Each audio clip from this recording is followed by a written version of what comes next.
உலக மக்கள் எல்லோருக்கும் வணக்கம். சிவம் ஜோதிடம் வாயிலாக நான் உங்கள் ஜி கோபால் பேசுகிறேன்.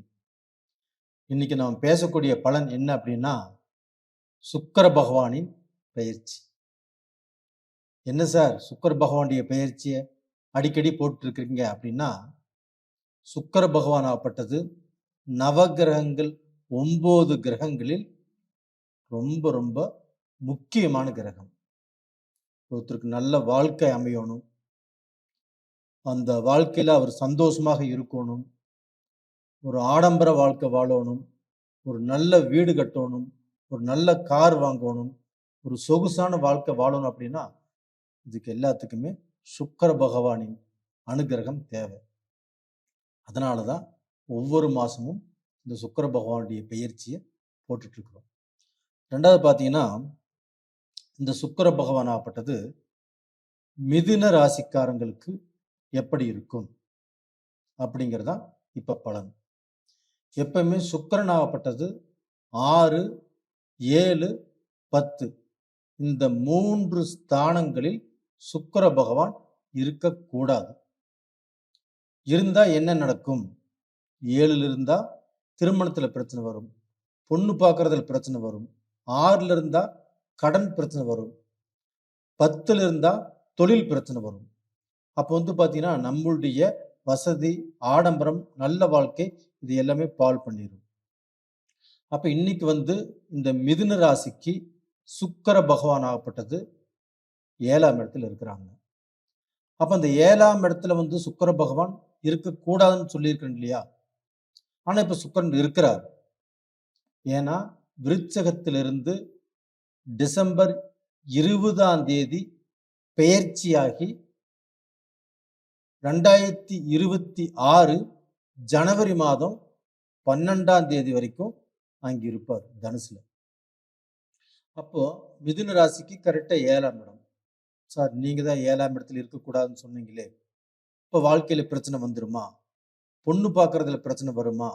நாங்கள் சந்தோஷமா இருக்கிறதுல ஏதாவது பிரச்சனைகள் வந்துருமா அப்படின்னா வரும், ஆனால் வராது. ஏன் வராது அப்படின்னா,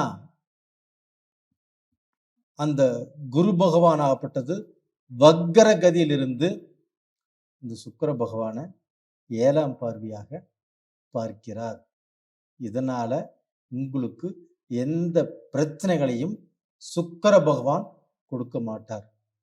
ஆனா அந்த குரு பகவான் மட்டும் பார்க்கலன்னு வச்சுக்கோங்க, அது வக்கர கதியிலிருந்து பார்க்கலன்னு வச்சுக்கோங்க, கண்டிப்பாக மிதுன ராசிக்காரங்களுக்கு பிரச்சனை தான். ஆனா இப்ப சந்தோஷப்படுங்க, உங்களுக்கு அந்த குரு வக்கர கதியிலிருந்து பார்க்கறதுனால ஒரு நல்ல வாழ்க்கை அமையும். மிதுன ராசிக்காரங்களே, உங்களுக்கு யாருக்கு எல்லாமே திருமணம் தடைபட்டுச்சோ, இதோ பொண்ணு ரெடி ஆயிடுச்சு அப்படின்னு ரெடி ஆகி அந்த பொண்ணு செட் ஆகாம போனதோ, அல்ல அந்த பொண்ணு வீட்டில் கல்யாணத்துக்கு ஒத்துக்காம போனதோ, மாப்பிள்ளை ரெடி ஆயிடுச்சுன்னு சொல்லி அந்த திருமணம் நின்று போனதோ, இல்லை ஒரு ரிலேஷன்ஷிப்ல இருந்து அந்த கல்யாணம் ரெடி ஆயிடுச்சு, பெற்றவங்கிட்ட எல்லாம் பேசிட்டோம் அப்படின்னு சந்தோஷப்பட்ட உங்களுக்கு திடீர்னு பார்த்தீங்கன்னா அந்த ரிலேஷன்ஷிப்லையும் பிரச்சனை வந்துச்சோ, அவங்க எல்லாத்துக்குமே இந்த பீரியட்ல இந்த சுக்கிர பகவானுடைய பயிற்சி 25 நாள் வச்சுக்கோங்களேன். இந்த 25 நாளுக்குள்ள எல்லாமே பேசி முடிப்பீங்க.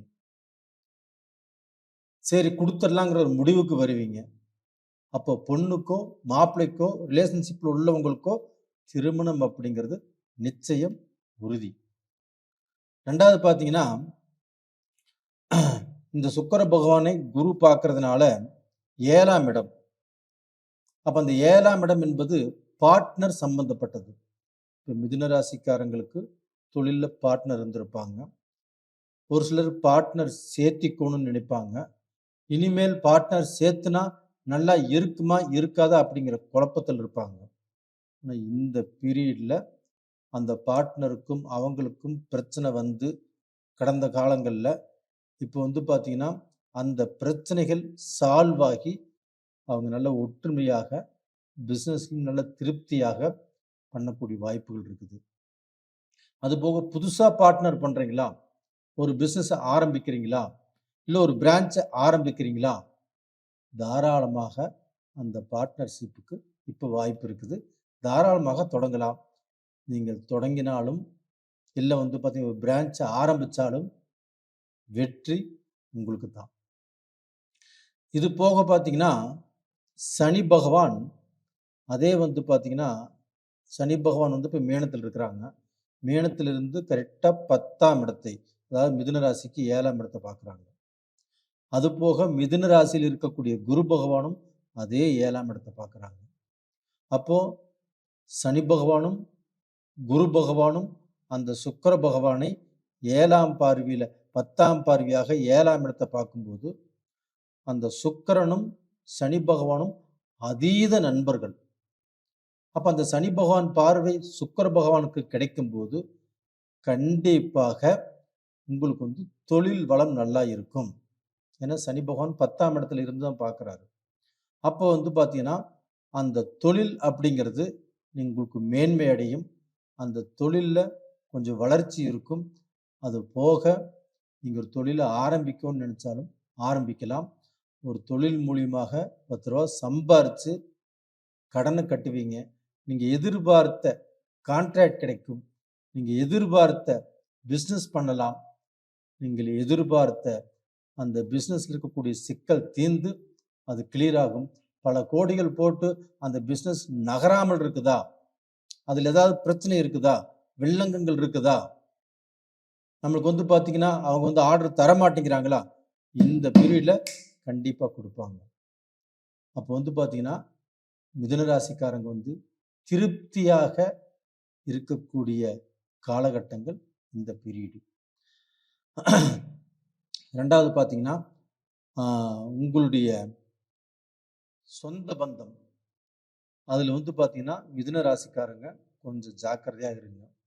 அந்த சொந்த பந்தத்தால் மறுபடியும் உங்களுக்கு சில பிரச்சனைகளோ, சில ஏமாற்றங்களோ, நண்பர்களால் சில ஏமாற்றங்களோ வரக்கூடிய வாய்ப்புகள் இருக்குது. கண்ல விளக்கெண்ணெய ஊத்திட்டு நீங்க பார்த்தீங்கன்னா, ரொம்பவுமே கேர்ஃபுல்லாக இருந்தால் மட்டும்தான் அதிலிருந்து நீங்க தப்பிக்க முடியும். ஜாக்கிரதையா இருங்க. 2வது பார்த்தீங்கன்னா, இந்த பீரியட்ல மிதுன ராசிக்காரர்கள் வணங்க வேண்டிய தெய்வம் எது அப்படின்னா, உங்களுடைய ராசிநாதன் புதன் பகவான்.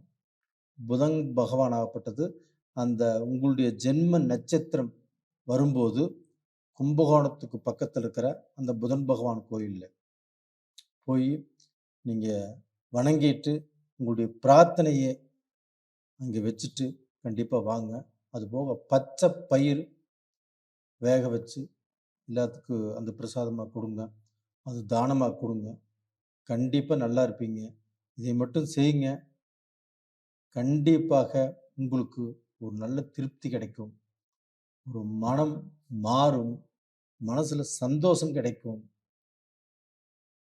நீங்க எந்த நேரத்திலயுமே குழப்பத்தில் இருக்கிறீங்க. அந்த குழப்பத்திலிருந்து கண்டிப்பா வெளியில வாங்க. வெளியில வந்தால் உங்களுக்கு மாற்றம் கண்டிப்பா வரும். தைரியமா இருங்க. நேயர்களே, உங்களிடமிருந்து விடைபெறுவது உங்களின் ஜி. கோபால். நன்றி, வணக்கம்.